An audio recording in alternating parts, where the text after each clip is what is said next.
Go Kids.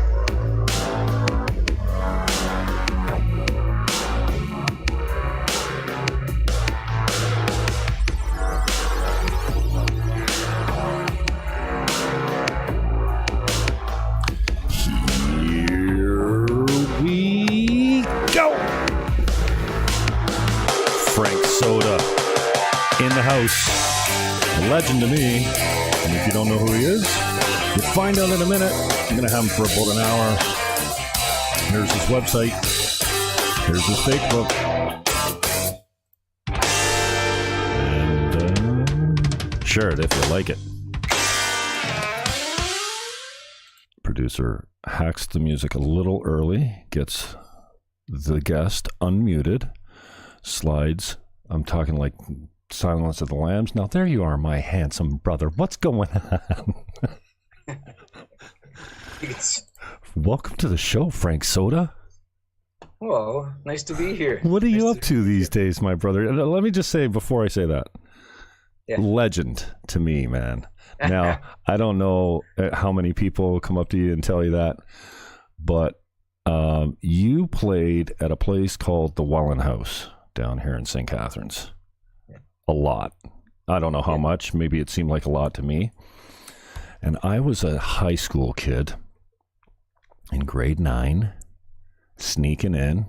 I mean, I'm 6'4", so it was, I always looked older than my age. All my friends were way older than me. And we used to go there all the time. My dad actually had vending machines in that place. And that place used to bring in local talent, or just talent, but they came in for Friday, Saturday, and Sunday night. So you got to see, well, back in the day, it was Clearlight, was a Pink Floyd cover band.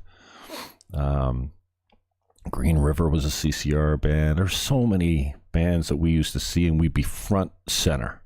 FM and Nash the Slash. Wow, some of my favorite. Rheingold.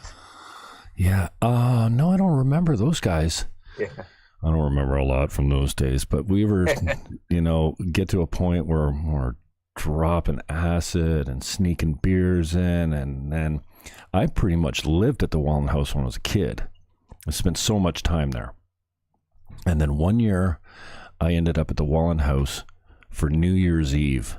And I remember thinking, well, you're a loser, dude. You live in this place. You're here every day or every weekend or whatever.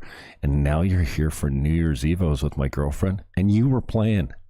And it wasn't, I was going there anyways. It didn't matter who was playing, but you were playing. So I don't know if that's the only time we spent New Year's together, but that's the time that I remember. And we're talking, we got to be talking 84, 83, something like that, man. So to me, man, the name Frank Soda, and I was kind of amped up last night and I had a couple friends over. I'm like, dude, you remember Frank Soda? And they're like, Frank Soda? Yeah, Frank Soda, yeah. So anyways, thank you for your time, man. You're so generous. You're very kind to say, yeah, I'll do your show. So I appreciate that. Thank you, my brother. Just tell us a little bit about what Frank Soda's been up to these days. Well, basically with this pandemic and stuff, musically and everything else, been trying to just get into my garage and studio and dig up old songs that have been sitting there for like 25 years and seeing what I can finish, that type of idea, as far as finishing, songs and stuff. But for live, there's not much going on at all, especially out here in Vancouver. And even when I moved out here from Toronto, the music scene over here was more or less like I ended up playing like cover stuff, more or less as far as the original, Mm-hmm. So I ended up doing more of that. And now that when the COVID hit, I says, I'm going to get into that computer and dig up stuff. So that's what I've been trying to do, is just piece together stuff that I can actually finish and be proud of, Awesome. Yeah. So where did it all begin for you, Frank? Just for people that don't know, and like I said, I don't know you as a man. I've seen you perform. I know you carry a name in the music industry. I know you get some real connected friends and some musically genius friends. But where did it all start for you? Well, basically, I grew up in a town up northern BC, Kitimat. My dad had immigrated from Italy years before, and we grew up in that town, and there was not a heck of a lot to do. So we started. The Beatles came out, of course, and bang, we started picking up guitars. Now, my dad, he was actually a musician himself, and he had been in the war, like in England. He was a prisoner of war there, learned to speak very good English and write English stuff. So he was kind of ahead of his time there. But for some strange reason, like, he always wanted to keep us away from. He always thought, "Oh my God, he's getting into guitars and stuff." And that was the days when there was, drugs, long hair. So you got to stay away from that stuff. So he tried to keep me away from it, but he actually couldn't. So I was sneaking out and playing all the time, and then finally he ended up buying me my first SG guitar. So he kind of gave up on me. He says, academically, this guy's not going to be a lawyer or a doctor or whatever. So I ended up just packing my guitar and just traveling up and down BC doing cover stuff. All right. In all the bars, because you could play there like 5 nights a week, literally in the bars there. It was a great training session for musicians.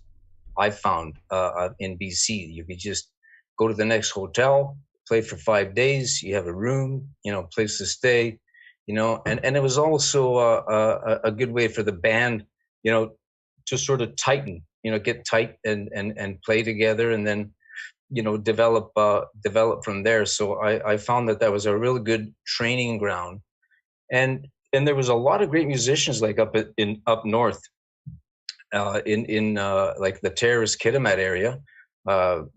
People like Jim Fannon grew up there, and my drummer from the Imps used to play with him, and there was musicians like Skip Press would come from, who ended up playing with Sweeney Todd later. He ended up coming up and playing with some of his bands, and Kevin Nickel, and just many guitarists and musicians that would come and travel up and down BC. It was a great time to do that, and you could just learn a lot just by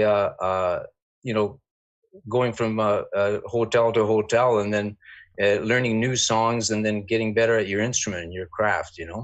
So how old are you in these days when you're going up and down the coast? Pardon? How old are you these days when you're going up and down the coast? When I was going up and down there, I was in my. Well, I started like I was about 17 or 18, around that time. And Thor came out from, he came from Hawaii to do a show up in Kitimat. We were just teenagers, and we had to be his backup band, So we started around, like 17, 18, around that time anyway. Can't remember the exactly, but we were his backup band. At the chalet in Kitimat, which is a hotel there, kind of, and from there, I just ended up, hitting the road, because you could go down and go from it was Terrace, Kitimat, Prince Rupert, Prince George, and all the way down right down to Vancouver, And so it's about that time that I started, just like I say, just packed on my guitar, and I basically lived on the road, Mm-hmm. So you building your craft while you're touring as a young guy? Yes.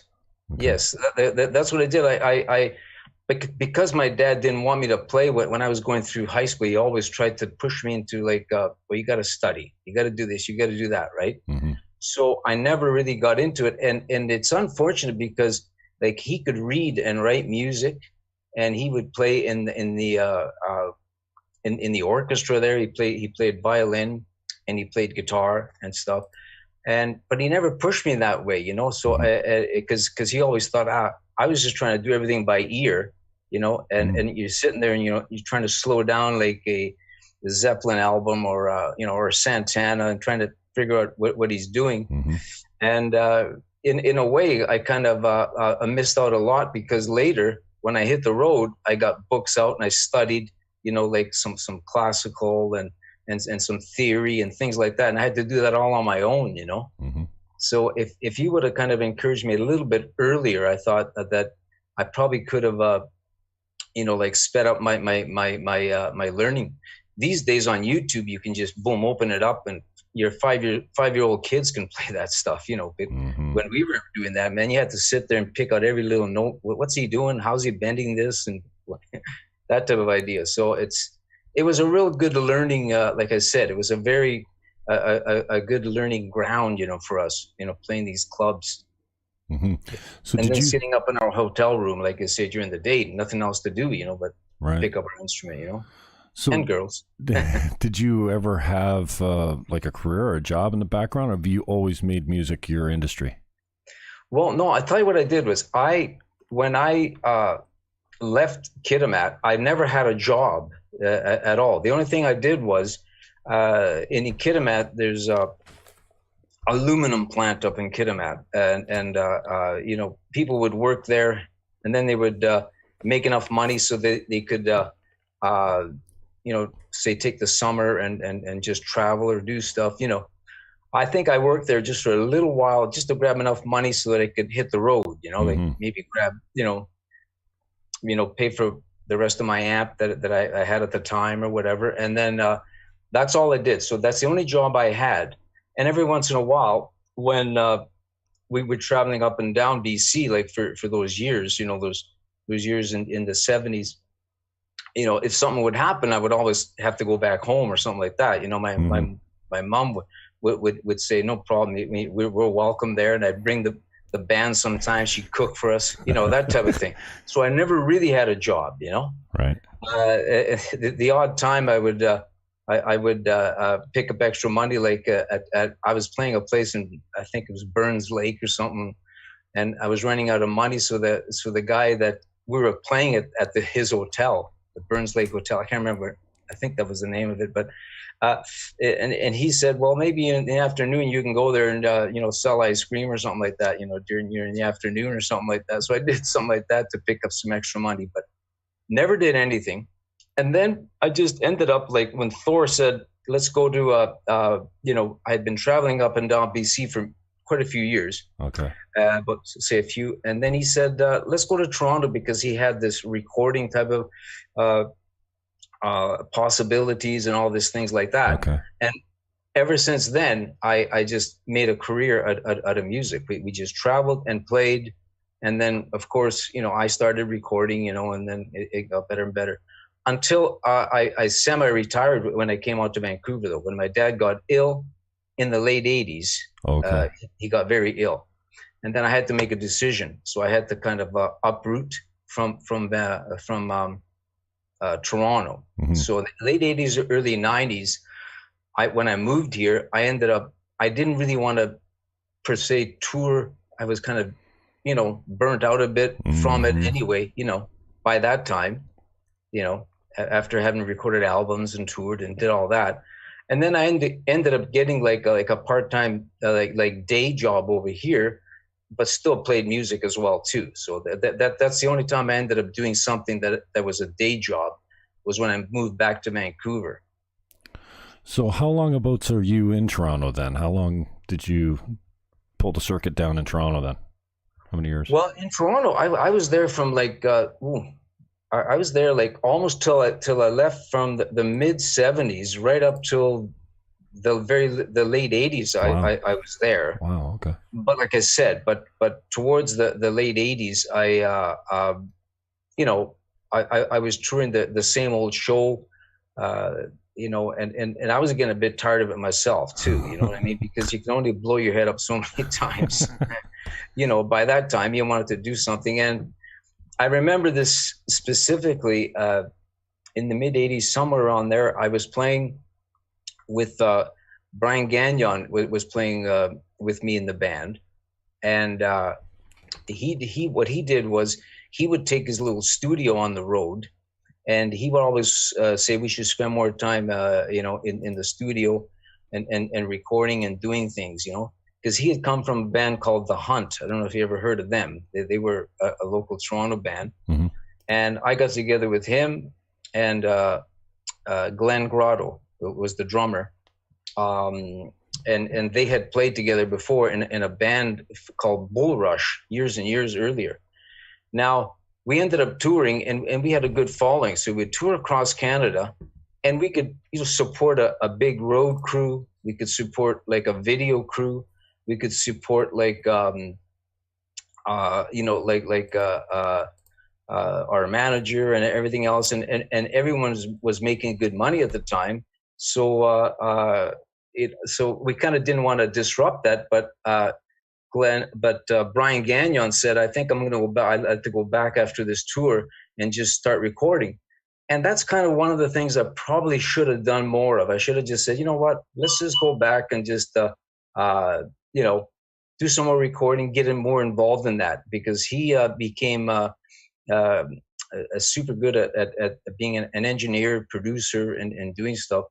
So I wish I would have done a bit more of that, because right now, even in my studio at home here, like I'm good for doing demos, but I always go to my friends that are very, very good engineers and stuff, and and they're just so much more knowledgeable with that, Right. Yeah. So where did the Frank Soda show that I know, Soda Man, where did that inspiration all come from? I think that when I saw you, I remember like a Jack in the Box head that you wore, but I've seen the TV. I've seen, you say, how many times can you blow up your head? I asked you to do that for me today. I guess you're not going to do that. I don't see. But where'd that whole the image and the branding and specifically the blowing up the head at the end of the show, where'd that all come from? Yeah. Well, I'll tell you what happened was it came when we first hit Toronto and we were playing like with Thor. We used to open the show. The Imps used to open the show. Now, he had a very theatrical show. Like, I mean, I wish we would have had, like cell phones back then, because he did have a fabulous show, like, entertainment wise. He would like, pick me up, and I had a long corridor. I was wireless, and he, grabbed me with one hand and literally lift me over his head while I was playing the guitar solo, run out in the audience. He would break bricks over his chest, like someone from the audience would come up and smash him with a with a sledgehammer and things like that, right?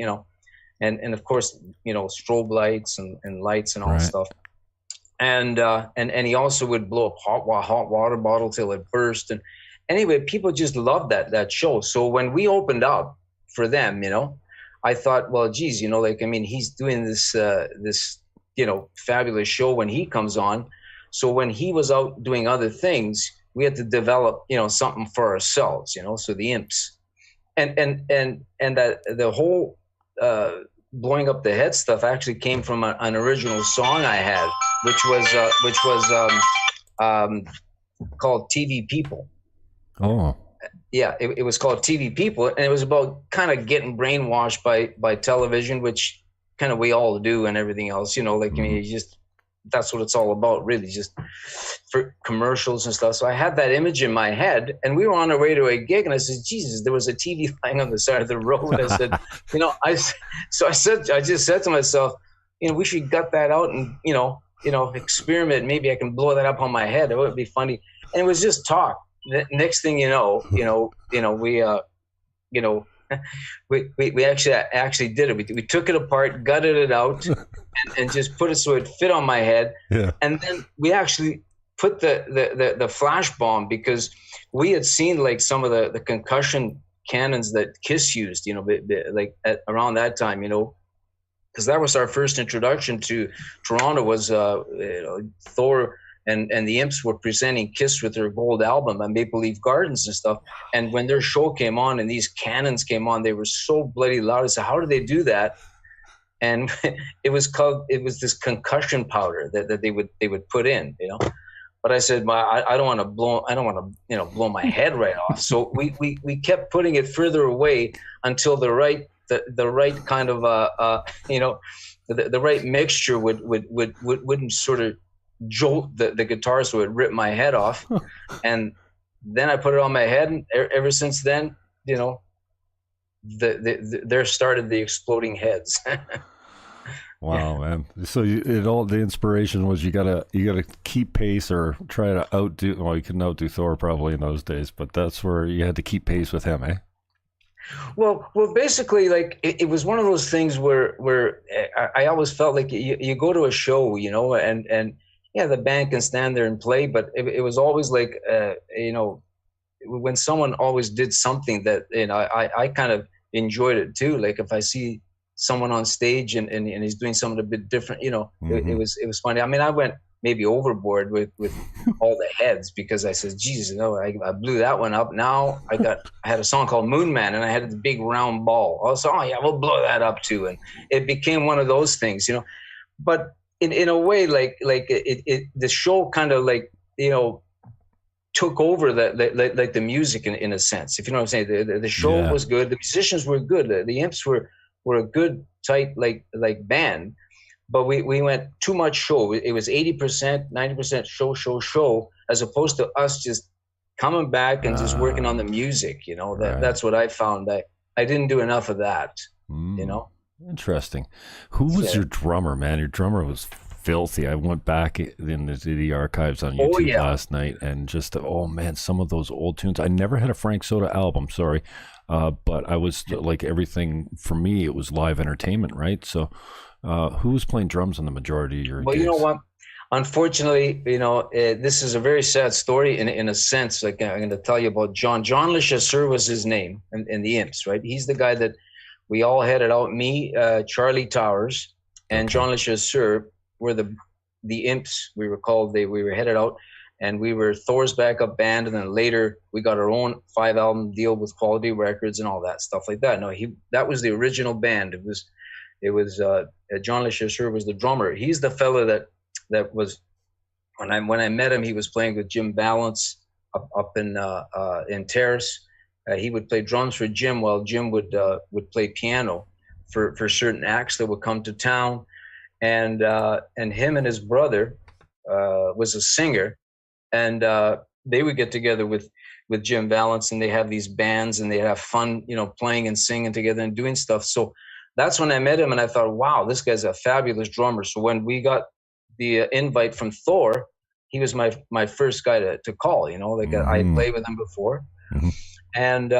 And then fast forward to a few years back, we kind of sort of reunited again, because we had separated for quite a while. We'd reunited. He had moved back up north, and he was doing sort of well. And then I'd heard that he'd had a heart attack and stuff, but then we kept in touch. He says, oh yeah, I had one, but he was doing fine. Mm-hmm. And we reunited to do a benefit that I do here every year for the Liver Society. We get local bands like from Prism, to Lee Aaron did it, and all the bands, Ray Roper and Stone Bolt, and we do it to raise money for that charity. And I says, well, let's reunite and do like an Imps thing, So actually, when he came up, we started talking about, well, let's just do let's get back and doing a couple of songs about the old days. We talked about this and that, and we were actually doing it. And then he had a massive heart attack, almost going on 2 years now. Oh, wow. And he didn't make it, Yeah. So it was sad, but he was the drummer there. John Le Chasseur was the guy, and he, to this day, like, he was a phenomenal musician, not only a good drummer, but he was very good, like, as far as writing and doing stuff, like in the studio, creating ideas. He was fantastic.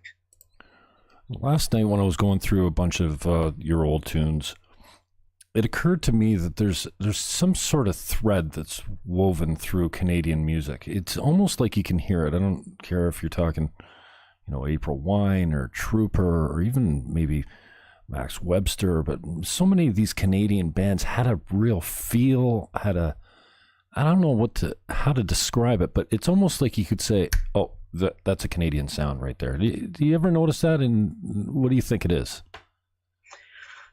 Gee, that's hard to pinpoint. I do notice that the Canadian bands have that.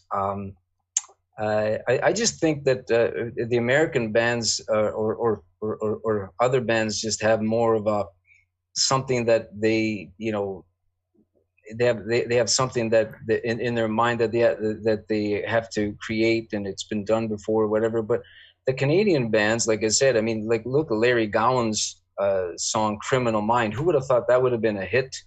And then you go on to something like April Wine, and they do very commercial songs, commercial sounding. Yet to me, they're cool, So I think that the only way I can describe it is like it's a cool way to make Canadian bands have a cool way of making a commercial song sound good, something like that. Because it's if you listen to some of the songs, they're almost like, yeah, that's a hit, if you know what I mean. But like I said, I think that the Canadian bands just they have their own way of just taking like the British, the American, and just everything, kind of, it's the Canadian way. That's all. I guess that's all I can think of, Now I know you've got many friends in the business. Tell us a little bit about your Max Webster friendship, and who is it? Is it Wilkinson on drums there? What Terry Watkinson? Watkinson, yeah, sorry. What I should be better prepared for my interviews. Watkinson. I should know that because I was a huge Max Webster fan. A friend of mine, Mike Dixon, still plays in town, called Loud Shirts. He had a connection with the art director, Rush's art director. I think him and Mike were fans, and Mike he worked at the beer store, and he had that huge mustache. He was on Moving Pictures. In the artwork, and a friend of my family worked with Mike Dixon at the beer store, and that friend brought over Moving Pictures for me. That was almost where it all started for me for rock and roll in the early 80s. And Jim Feschuk was his name, and he gave me this album, and he says, this is the new acid rock. It's really not my thing. And acid rock, I didn't know what the hell that was, but he introduced me to that. And then the crossover with Rush on the UJ album with Battle Scar was, oh man, that was just mind blowing. But who were some of your friends that you collaborated with and maybe were inspired by back in the day? Well, put it this way. When I first hit Toronto, I saw Rush and Max Webster. Max Webster opened up for Rush. And as soon as I saw them, I thought, yeah, Kim Mitchell was the guitar player, to me that he was the guitar player that I would sort of try to emulate, because he was a studied guitar player. He was cool. He was funny, if you know what I mean, and it just he was an all around like like to me that he was the guy that took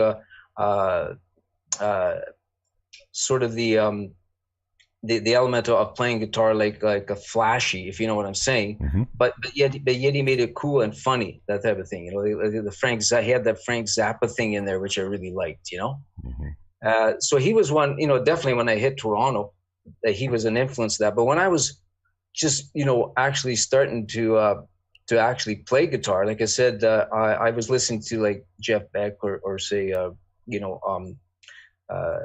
blues guitar players and also like Led Zeppelin, of course, but I would say like Carlos Santana, they're very blues based, stuff. And yet when in the 70s, like I said, it's hard to say, what is that guy doing there? We had to sit there and really listen to the album, like I was saying earlier.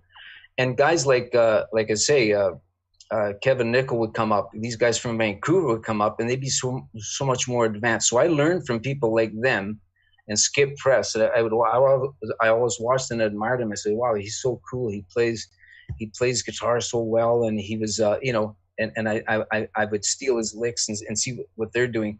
So it was more or less because you really couldn't see like Jimmy Page live then, if all the time.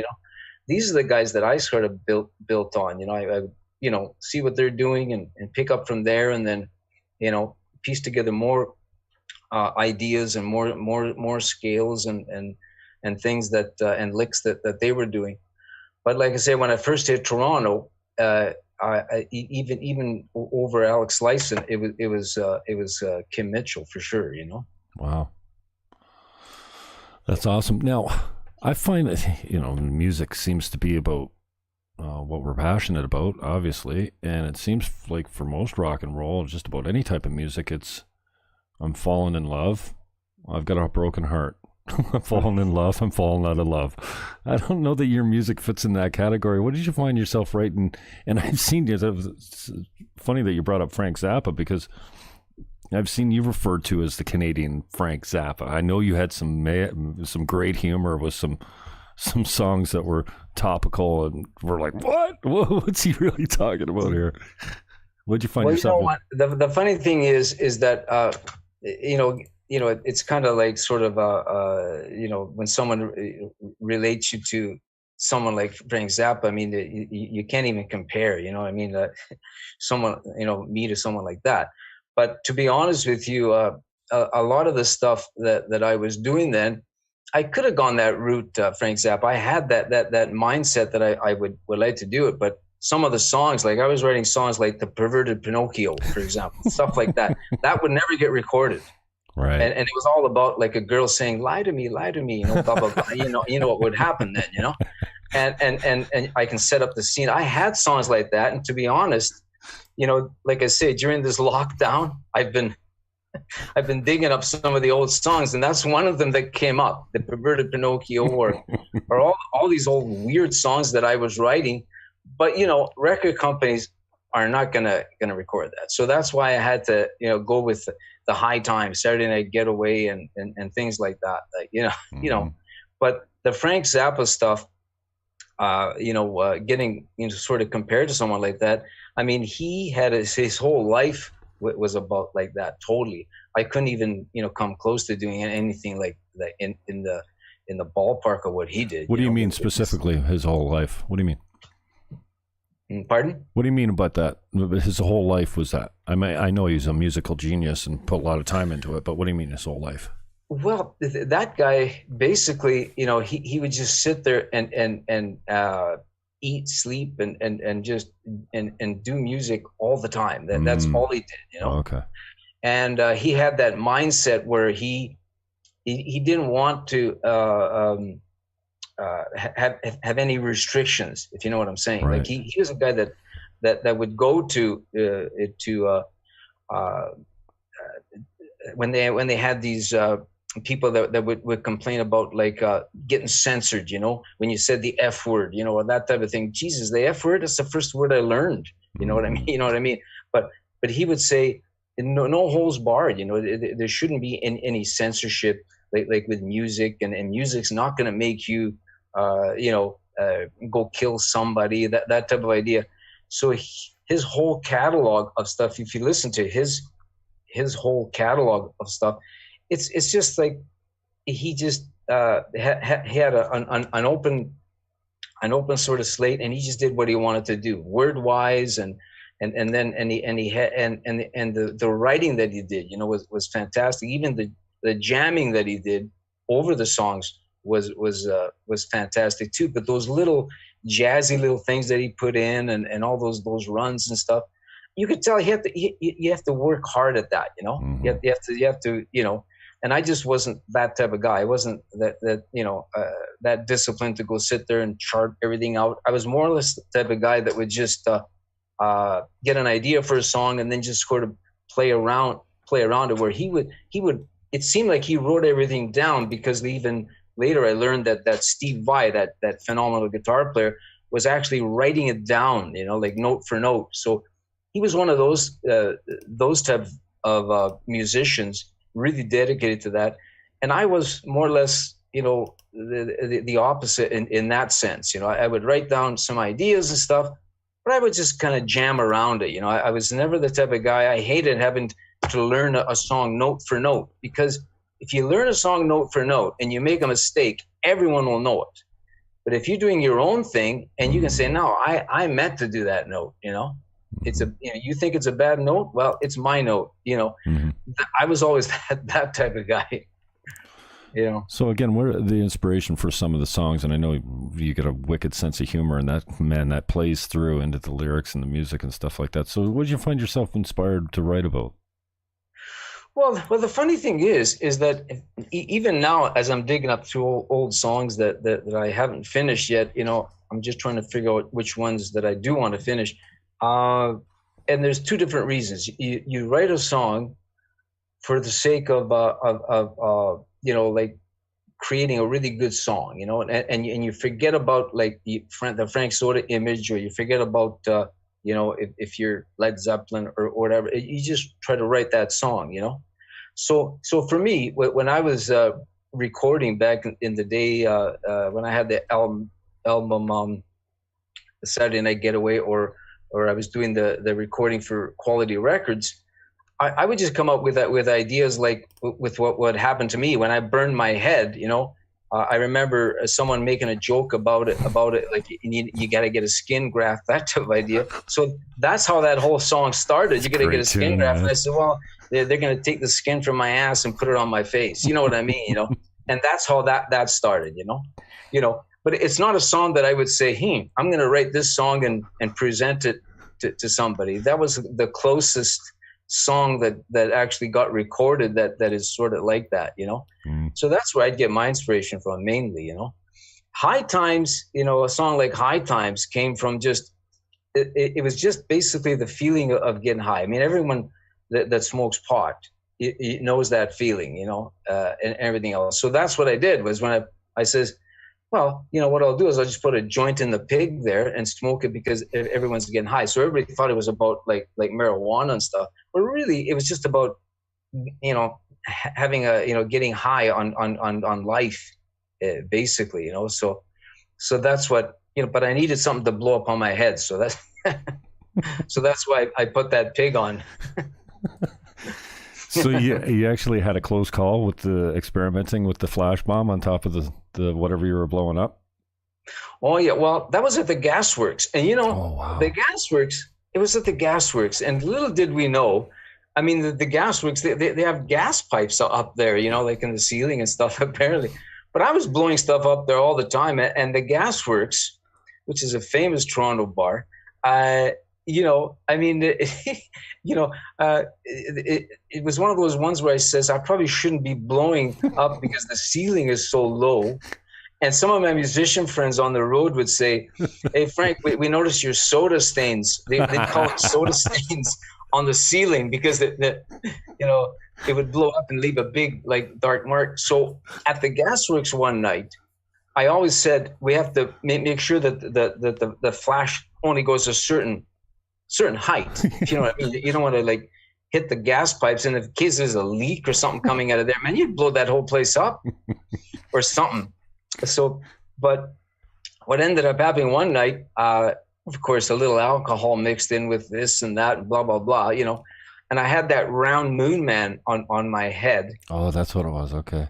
It was the round moon man this time. That's what it was, because when I got it on, I can barely see anything. Right. And that's one of the reasons when I'm wearing that on my head, it was actually pretty heavy and I had to balance it. That's why I got a bloody neck degeneration. I'm in pain all the time now. The neck is killed because I had to balance this huge. It was actually an old mirror ball with the mirrors taken off. Really?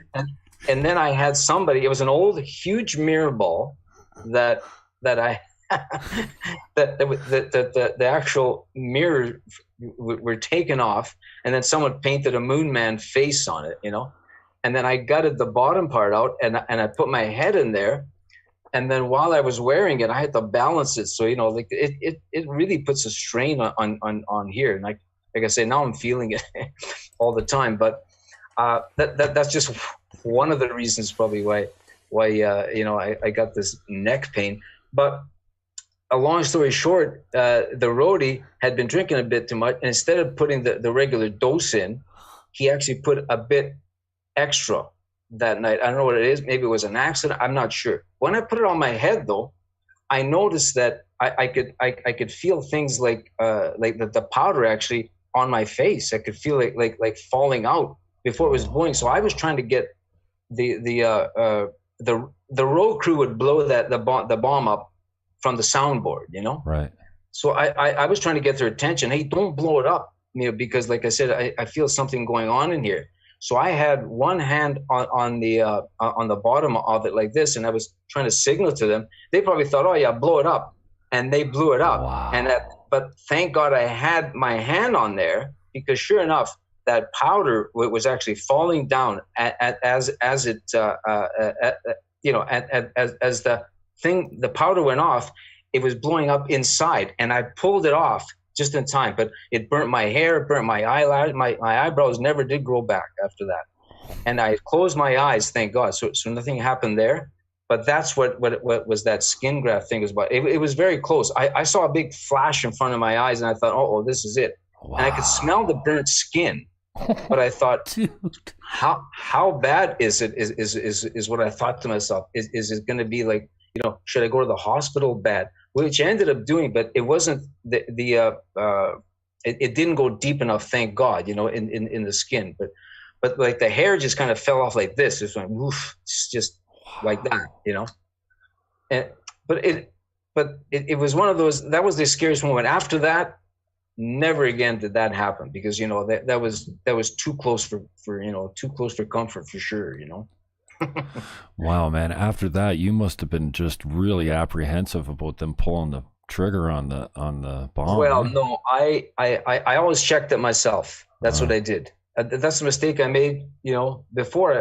Who cares? You know, you're just out partying and blah, blah, blah. And, you know, and the crew would do it. And it's not even their fault. Sometimes they thought that it was, when you're putting it in, you know, it's the right amount, da-da-da. But when you're moving around, all of a sudden it starts spilling. That's not good, you know? Dude, you're just way too much committed to your craft. You're just the ultimate craftsman, because I would stop the show and say, okay, guys on the soundboard, I'm having some issues here. Don't pull the trigger on that bad boy. We'll finish this song out. Sorry, you get no bomb tonight. You know what? That is the problem. I couldn't go to the mic and talk because my head was inside that. Oh, right, because you can't sing when the thing's on there. Right? Yeah. And you mix that with the gasworks, people just drinking and just waiting for it to blow up, and everyone drunk out of their minds, smoking doobs and going crazy, right? Yeah. And he thought I was waving, let's go, right? Yeah. What a story, man. How did you escape the drug and booze trap, or did it get you? I mean, I know how hard it is. Well, I don't know how hard it is on the road but I know what it's like when you have that influence around you. Everyone's doing it. It's kind of part of the industry. You're a musician, you drink, you do drugs. Like, how did you escape not going down that rabbit hole? Well, you know what, with me, it was like, I grew up with you know, an Italian family that we had wine all the time, if you know what I mean. And if there was beer there, it was, you know, you could have a beer, you know. They just felt like, you know, you're going to find your own water line. You know, you'll know when to stop and when to. I mean, I had some of my relatives would be able to just drink like crazy. You know, others wouldn't. But you'd have to find your water line. You know, that type of thing. So I always sort of had that sense myself. I would know. I would, you know, be on stage and going, gee, I think I did a bit too much this night. I'm not doing that again. You know. And I would, you know, for example, you know, like, I mean, one night, too much drinking, I could have fallen and cracked my leg, because I would jump on tables, you know, back in those days. So you kind of have to sort of say to yourself, you know, where's my limit? And I had to find that. So with me, it was like, it started off that some of my fellow crew members, they would be taking like literally bags of pot on. I mean, you know, like one of those garbage bags full of pot on the road, you know, and they would take that and they would sell it, you know, and you know, to make money, to do stuff, and then I would just see them, you know, like they would sleep all day, you know. It was one of those things, and I said, I just don't want to do that, you know. So I said to myself that, I mean, there's a time for you know, for smoking or whatever it is, but if they're doing it like that, I says, I don't want to be doing that, you know. And then some of the other fellas, they would be into the blow, and things like that. And I found that I was involved with some friends that would come out to gigs all the time, and I would snort the odd thing here and there, of course, and they would say, yeah, there's some good stuff coming in and blah, blah, blah. And they got involved in that part of it, in getting it shipped in and all that, right? And so, it was to a point where you're getting high and you're snorting and you're doing this and doing that. And then, and then it comes a point where you got no money left, if that type of idea.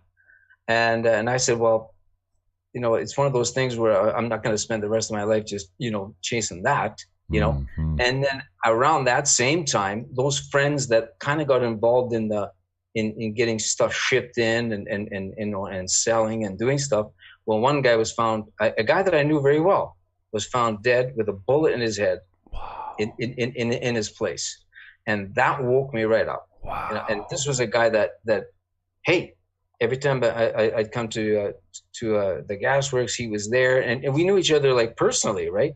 And he had got involved in that. And I always used to say to him, geez, I could never do that. You got to watch that. That's, it's scary stuff. You're getting this shipment coming in or da-da-da. And then, of course, to sell it, they would cut it, you know what I mean? And do stuff like that. But I just says, I don't know. I don't want to get involved in that. Anyway, but when that happened, I just totally changed. I went on the road, and I would go, and I started running to get away from everything, And my friends would be out there like waking up and smoking and doing stuff. I'd be out there running 10 kilometers a day, and then I'd come back, It would help me with my writing. It would help clear my head. So that was my therapy, like during the 80s when I started touring later to get away from all that, So how old do you think you are when you made that decision to start running from the drugs, almost literally? I would say, I think I did it when I was pretty young. I started thinking about it. You know what I mean? I started knowing when to kind of stop. When some of my friends, friends and acquaintances, they didn't know when to stop. I thought I did that towards my, getting on to my late 20s, I guess. Okay. I guess late 20s. Yeah. I started thinking that way, but I think it was like, I think it was about like 28 when that friend that I knew that got shot. It was something to do with a gang kind of thing, for sure. Well, yeah, when a buddy of yours gets shot in the head, that's a freaking wake up call if I've ever heard it. That was a wake up call, and like I said, and then also, I had, like I said, my road manager would, like I say, they would be selling stuff and doing this, and I never got involved in that at all, because I just, that's just not me. I can party, I can do whatever, but you got to know your limit when you party, Yeah, especially if you're going on stage and it's affecting how you're coming across or how you're playing or whatever. If you take your craft that seriously, then you don't want any interference. Yeah, exactly. Yeah. Talk to me about how the music business has treated you. Are you still to provide everything that you needed to sustain yourself? Is it still providing some level of income for you? Well, no. Well, with me, it's like this. When I moved over from Toronto, I had to make a decision. I was playing with the guys I started playing with. They're still friends of mine, but they're playing with Bachman, Randy Bachman, right? And also some of my old friends. It's so funny because some of my old friends from Toronto are playing with. They're called the Carpet Frogs, are playing with Britton Cummings. So they stayed 100% in the business, and they make a living at it and everything else. But at the point when I came in the late 80s, early 90s, I played a little bit. I would go back to Toronto and play and do this, but it wasn't the same old thing. It wasn't like Frank Soda's going on tour. I mean, people had forgotten the stuff I used to do and everything else. And it's not like I'm going to tour anything new and whatever. And I kind of wanted to get away from that. So the best thing I did was I was at a gig, I think it was Coconuts here in Vancouver. And I was telling my friend that he had just moved. Well, he wasn't a friend, but he became a friend. But he came up to me and said, "Frank, I saw you in Ottawa. I was in Ottawa there and blah, blah, blah." And he says, "So how do you like it here in Vancouver?" I says, "Well, I like it here." I says, I don't feel like traveling too much anymore. I got a family, you got this and that." And he says, "Well, listen, I'm a supervisor at Canada Post." They says, maybe, you should think about doing this and that, maybe get in. You can get a part-time, gig there. And then you don't, make a long story short, I ended up putting my resume in, and he said, "Well, you got to have some kind of resume." And I had zero work experience. So what I did was I just wrote the resume like I was a road manager for a rock band. Okay. Because basically I did it at the beginning, take care of stuff like that. So I was a road manager and blah, blah, blah. And sure enough, they gave me an interview. I walk in, and the guy that was interviewing me, he says, "You're Frank Soda." So he knew me from Ottawa days or from back east days and stuff. And I still keep in touch with the guy, by the way. He was a higher up in Canada Post. So sure enough, so they hired me there. And this is what is helping me right now in my retirement, is that I get a pension from that. I was able to still play music like on weekends. I was still able to take time off. If I still wanted to, I would go every year and play with, like, say, the Max Webster guys and some of my old bandmates there. I would do shows like the Rock. I could still take time off to do tours. I could go when Thor moved back up here to Vancouver. I would go out tour with him a bit. But I was able to sort of keep my seniority number with the Canada Post. So when I retired early and stuff, but I'm able to have a little bit of a pension coming in from that. So between that and stuff that I do with Thor, I do some recording with him. I've done his last 6 or 7 albums, and doing stuff. There's not a heck of a lot of money in the heavy metal scene or nothing, but it was fun. It kept me, writing, creating, and doing stuff, and keeping my fingers moving. And then on top of that, I did a little duo with my wife. Like, we just played like classic cover stuff that we just enjoy doing, because that's a big scene out here in BC, pubs, So I just did that and learned how to MIDI all the instruments so I could just go out and play. Oh, really? Okay.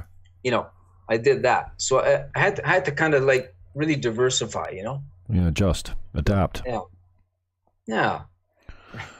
What do you see as a challenge today for the up and coming bands, as far as, technology and the differences between the music industry back then and the music industry today? We know the obvious distribution issues and stuff like that, but also you can become famous overnight, really, by just putting a serious jingle together or getting picked up by a commercial or something like that. How have you seen the industry changed? Well, to be honest with you, yes, it's good and bad. I think that the opportunity is there. Like another thing I've done is that I've helped, like, there's this young musician that I've helped. His name is Kerry Badgley, but he used to come over to my house. He's a friend of my son's, and he was creative, and and he was always trying to do stuff. So I helped him. He's done a few like CDs and recording. So I try to help these young people to produce their music and give them insight in songwriting. If they don't, quite have a song that's quite there yet, I can help them out. And there was a girl that had a lot of potential that I met in one of these sessions. We do these like sort of jam sessions out here. I met her, and she was a phenomenal singer. She had everything, like, as far as like looking. She did all the anthems at the Vancouver Canucks games, and the BC Lions, and she could sing well, and she wanted to start a career. And I said to her, I says, the first thing you should do is you should send a demo. And so I helped her get a demo and do stuff. And then when I would go back and forth from Toronto, I'd bring it to some people that I knew, like out east, and I'd say, well, listen, this girl, here's her demo, here's her picture, here's her promo, blah blah blah. Well, the first thing they said was, just tell her to go and get like something, a heavy social media presence. That's what they said. Heavy social media presence. Get like cameras in there, singing and playing, having this and that, and then start doing that. Then they'll take an interest. Wow. So that's what you have to do these days in order to do that.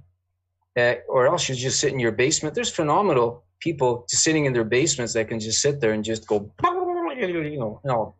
not a problem. You can do that all day long, But if you want to be a Justin Bieber, that's what you got to do, or any band, Mm-hmm. Yeah, the one-man bands like the Beck. I've got a guy I interviewed a couple of weeks ago who's a legend to me, but was virtually unknown. His name's called, well, it's Mike Anderson. His act is called Strange Juice.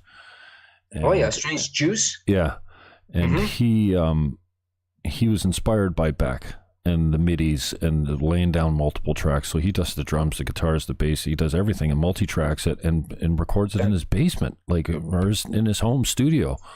And for me, Calling Lucy was the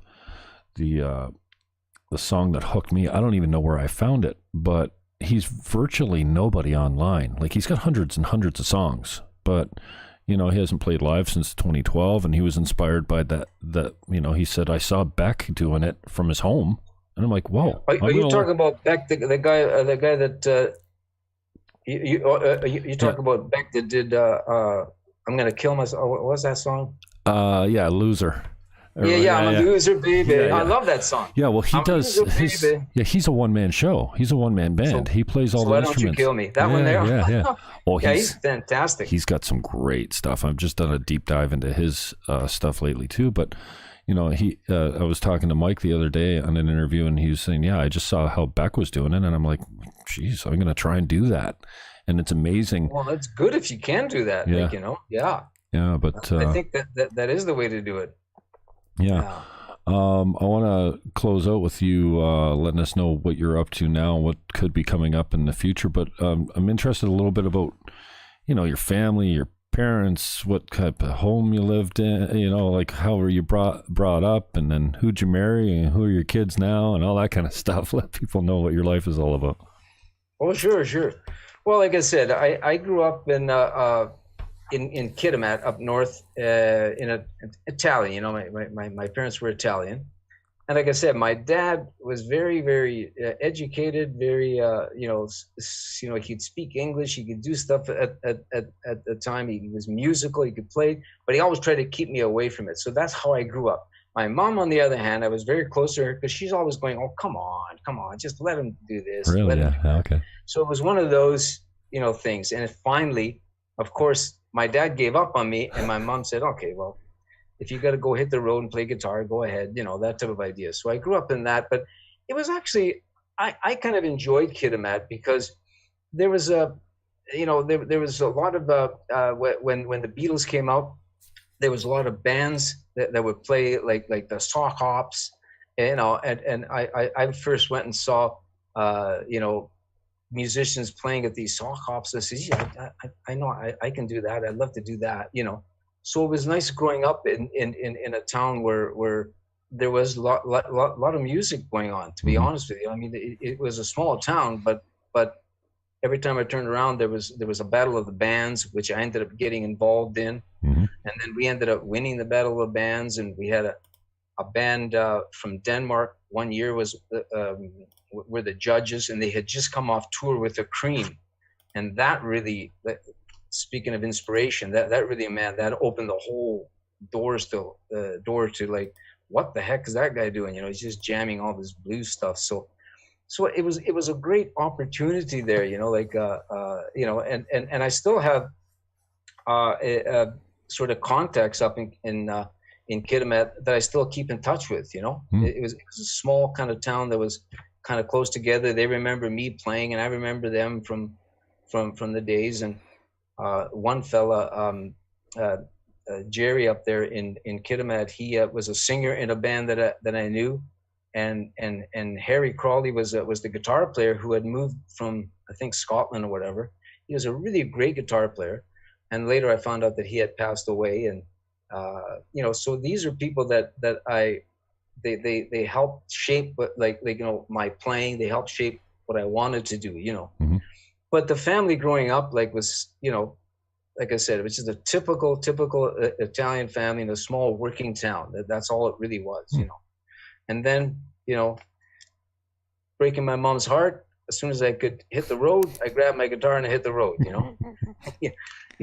So, but like I said, for music, these days, like I said, mainly I'm just trying to dig up old songs that or ideas that I had and trying to put it together. But the problem that I have is that with the COVID stuff that's hit, it gets pretty depressing sometimes, because I see like, what's going to be the end result? What do I really want to do? So I'm always second guessing. Should I do this? Should I do that?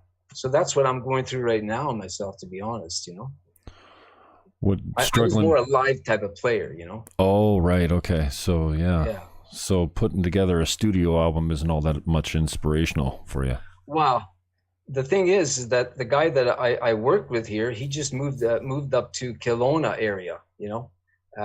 Ray Roper used to play in a band called Stonebolt, and for the last 20 some years, I've always been going out with him and recording and doing stuff, and that's how I work best.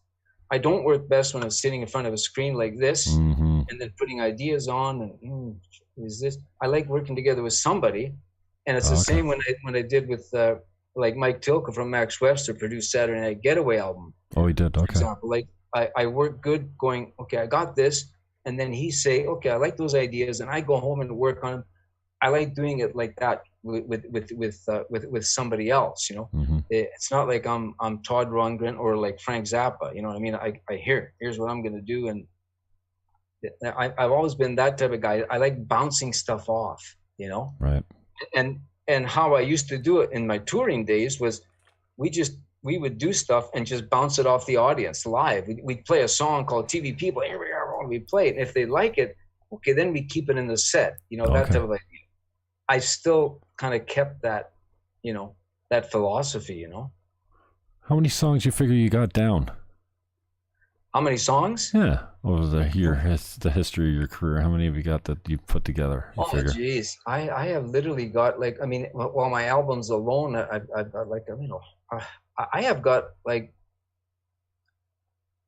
probably like 150 songs, really. But the ones that are finished, I would say maybe 45, 50 maybe tops. Wow. The ones that are really, like I say, these are the ones that have been out.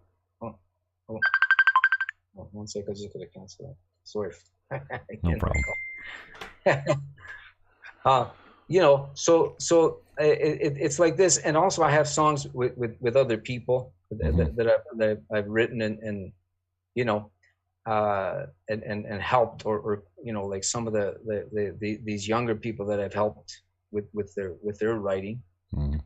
And the Thor stuff, I've got quite a few on there. With Thor, since he moved back from North Carolina or South Carolina there, and in the 90s he moved back, and I was recording with him, but I found that like some of the songs like that we recorded were just to the point where we were demoing the song, and then it didn't go any further than that, So, but I recorded guitar on his last, say, 6 albums, and I still keep in touch with him. So we may do something else in the future too, What's the connection to the Metal Queen, brother? Lee Aaron. Another one of my. She was legend when I was a kid, man. I've got a few of her albums, man. Well, she's just a really nice lady, super nice, and I met her when we were at the Gasworks playing, and my manager wanted to manage her band. She looks phenomenal, sings phenomenal. Mm-hmm. So she came out to the Gasworks and would do stuff, and she ended up singing on one of my projects that I was working on. Hey, you guys had a show together, didn't you? Pardon? You had a show together, didn't you? We did the Adelaide Street, the Adelaide Street Theater, whatever it is. That one there with Lee Aaron, myself, and then members of Mox. I think Moxie was there. That was the singer. The Frank Soda show, right? Yeah, it was the Frank Soda show, and then but Lee Aaron was there with her band, mm-hmm. and ironically, the guitar player in her band ended up becoming a guitar player in Los Angeles, and I'm back in touch with him as well too. I think he Rick Springfield. He played with Rick Spring. He ended up playing with Rick Springfield. I go, what the heck is he doing there?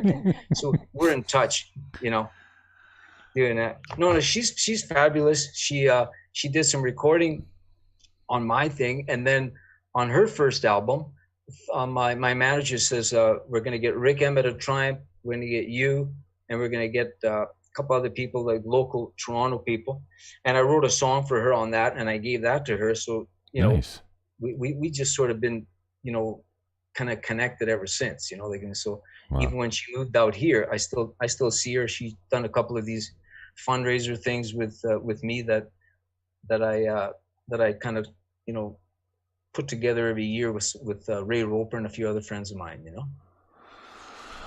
Awesome, my brother. It was so good to talk to you. It's, and to meet the legend. I know it's on Zoom and stuff like that, but this is what it's all about now, man. So, and I don't think I'll ever get used to hearing you say my grandchildren. I'm like, what? Frank Soda can't be a grandfather. It's not possible. I know. I know. It's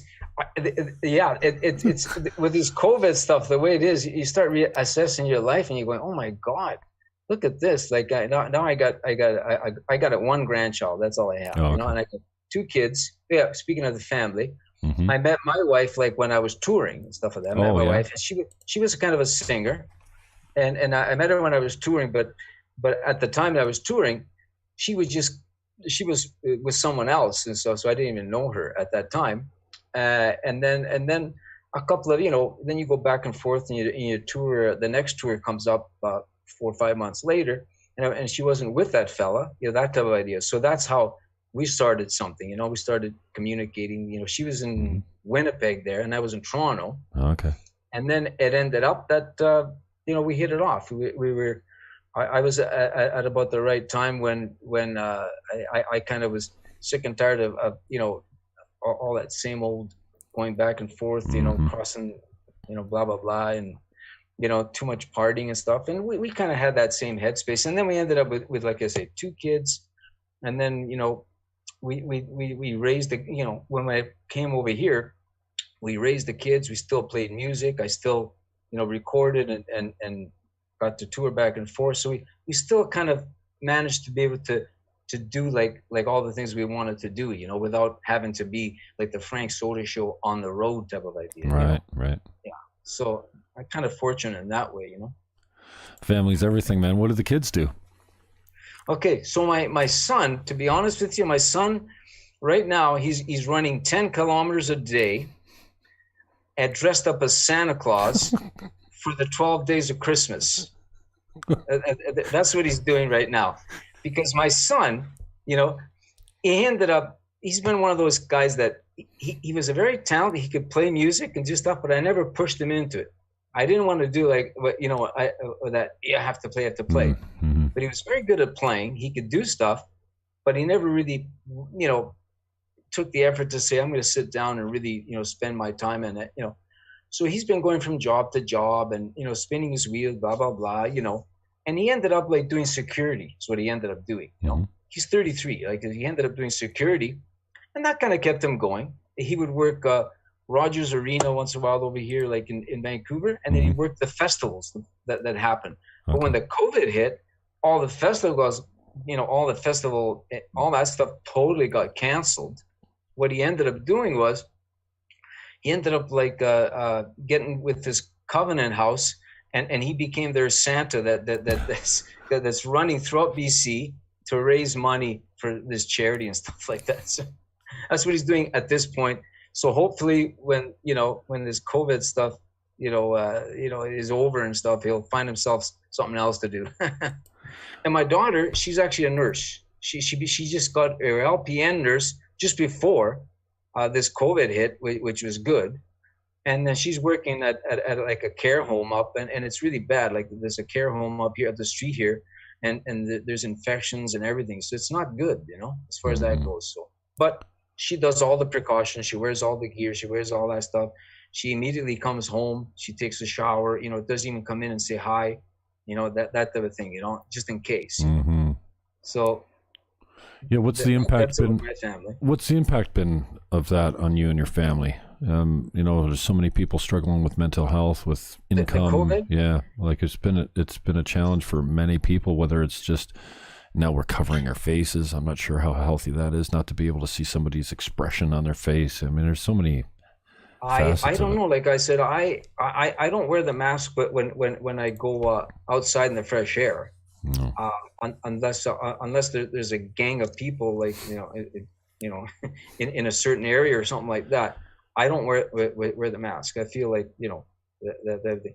But if I have to go somewhere where there's tons and tons of people, whatever it is, I just do it because that's what you're supposed to do. I don't know whether it is, the thing, but I do it. Mm-hmm. But the effect is that I find that with COVID, it's like prison. It's like it's just like if someone says to you, I'm going to send you to prison, you're going to have 4 walls there. You're going to stay there. But that's the negative side. But the positive side is you can do anything you want. You can get an education. You can learn an instrument. You can, you can study whatever you been wanting to study all your life, or you know what I'm saying, right? But the problem is that it's the paradox is that you're in the prison and you have no inspiration to do anything. So you got all the time in the world. That's what I feel I got now. All the time in the world to do whatever you want to do, but no inspiration to do it.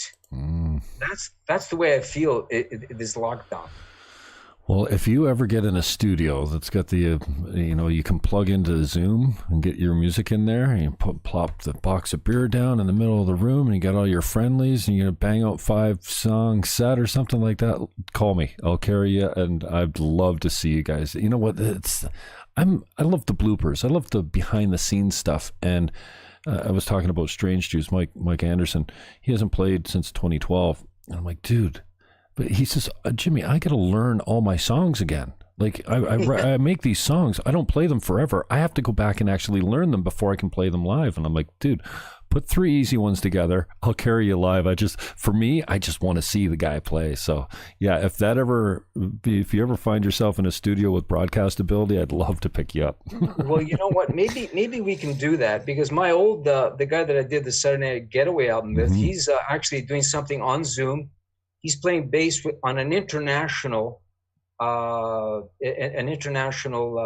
field of musicians. They all submit their stuff by Zoom. See, I haven't done that, but he'll play bass on this song, right? And someone else in Scotland is playing mandolin. Someone else in London is playing a guitar. Someone else in Chicago is playing, and they put it all together like that.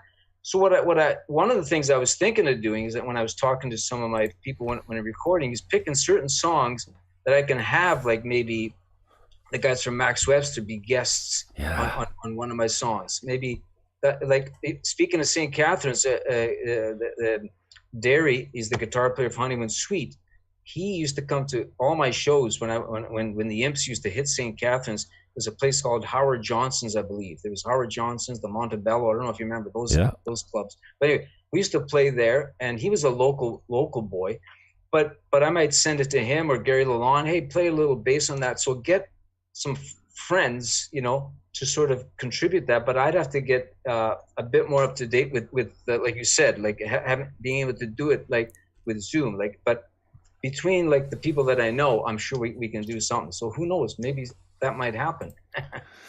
I love you, my brother. I appreciate the time, man. It's great to meet you, and I appreciate you telling your story. So thanks for the time. Thanks for being so accessible and kind. You're like, yeah, I don't know about Zoom, but I'll try.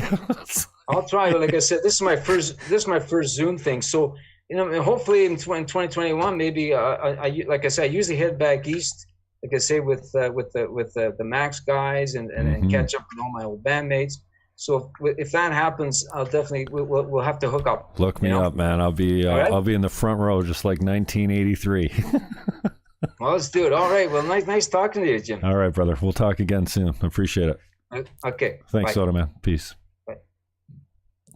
All right, bro. I'm gonna cut you out here and close out the stream. We're still live, but man, I appreciate your time and your generosity. That was so cool, and we'll see. Yeah, I hope it was okay. Like I said, this is my first time doing anything like this. I've done this before with my friend that is helping me with my when I was trying to get my studio going again, because I hadn't really used it. Like I say, it was my friends using my friend's studio all the time. Now I got to go in there, and the technical part, I'm sort of terrible at it. So I got the Pro Tools, I got this. I had to do the Zoom thing in order for him to help me. Okay, now you got to do this, Frank. You got to do that. So that I have been using it for that, but that's about it, right? Great, man. I hope your family's healthy, and I hope you live forever, my brother. It's great to talk to you. All the best to you and yours, okay? All right. Cheers. We'll talk soon. Peace. Okay, bye.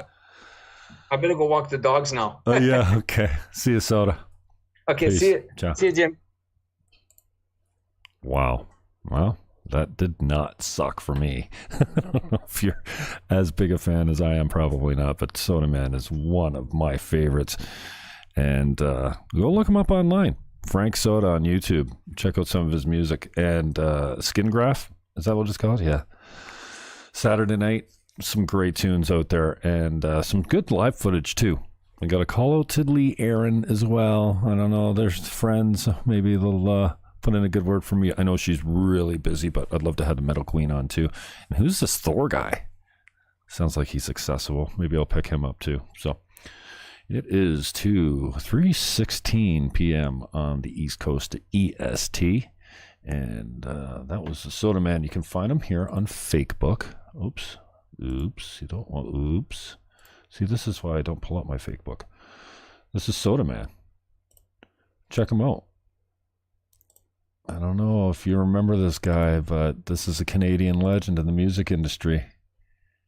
And, just cranked. He was just so generous and immediately accessible, so I appreciate that. Thank you, Mr. Soda, the one and only.